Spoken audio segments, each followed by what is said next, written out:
The President has long talked about our nation being at an inflection point. He has been clear democracy is under assault and we cannot pretend otherwise. The President will continue to call attention to the threat to democratic integrity and to public safety posed by those who deny the documented truth about election results and those who seek to undermine public faith in our system of government. Unfortunately, we have seen MAGA Republican officials who don't believe in the rule of law. They refuse to accept the results of free and fair elections, and they fan the flames of political violence through what they praise and what they refuse to condemn.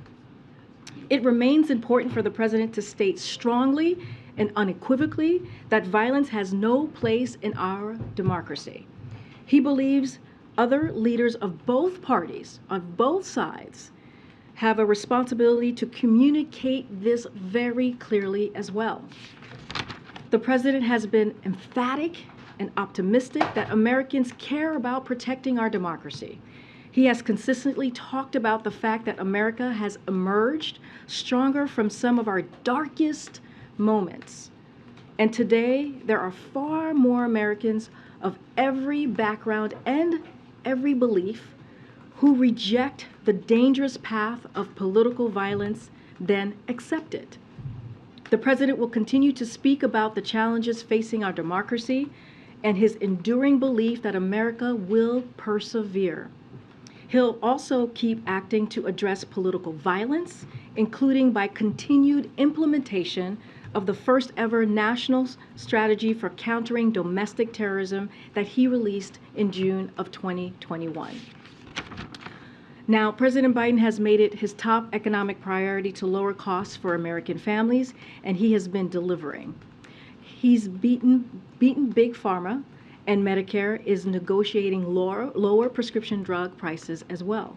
Gas prices have come down by $1.25 per gallon since June, and Medicare premiums are down as well.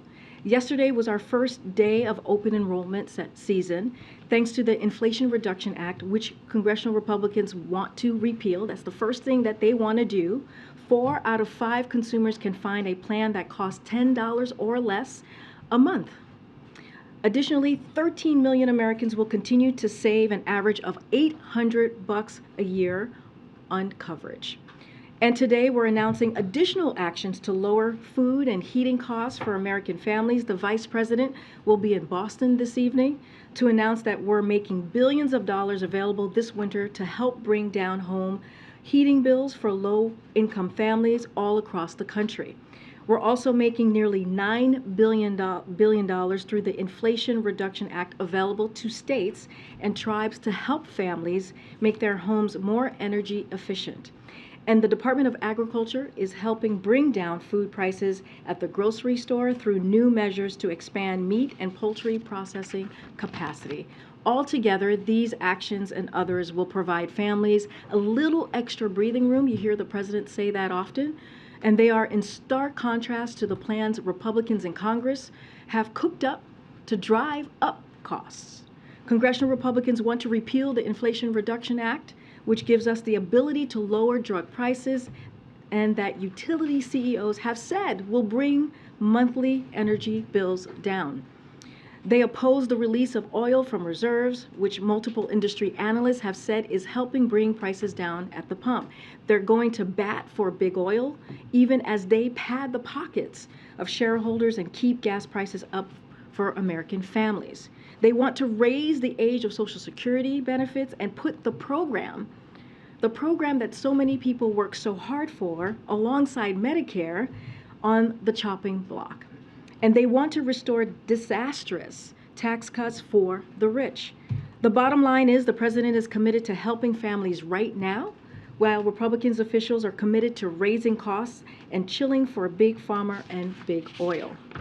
Lastly, this afternoon, in a few minutes, the President will take part in the culminating event for the Talent Pipeline Challenge, which brings together more than 300 partners to expand workforce development for jobs created by bipartisan infrastructure law, along with the CHIPS and Science Act, Inflation Reduction Act, and the American Rescue Plan. The event comes amid a resurgence of American infrastructure projects and manufacturing driven by the president's economic agenda. The Bipartisan Infrastructure Law, CHIPS and Science Act, and Inflation Reduction Act will create millions of good-paying jobs, and the challenge is helping create pathways for all Americans to fill those jobs. At today's event, the White House will host CEOs, union presidents, community college presidents, philanthropic leaders, and others who have made commitments to this very challenge. With that, Sungmin, you want to kick us off? Two quick topics. On this speech tonight, can you discuss why this speech is considered a political event that's being organized by the DNC versus the similar speech in Philadelphia, which was an official White House event? Yeah, that's a good question. Look, we're less than a week away, a week out, as you all know, from the midterms election. I do want to be careful about talking about elections here from this podium. We do believe in the rule of law in this administration. And so, but we are seeing, as I just mentioned in my topper, an alarming number of Republican officials suggest they will not accept the results of this election. So we've also seen recent political violence that is similarly alarming, disturbing, and that rhetoric continues. The president believes that it is a moment of reckoning. This is not a regular moment in our democracy. This is not a regular moment in time.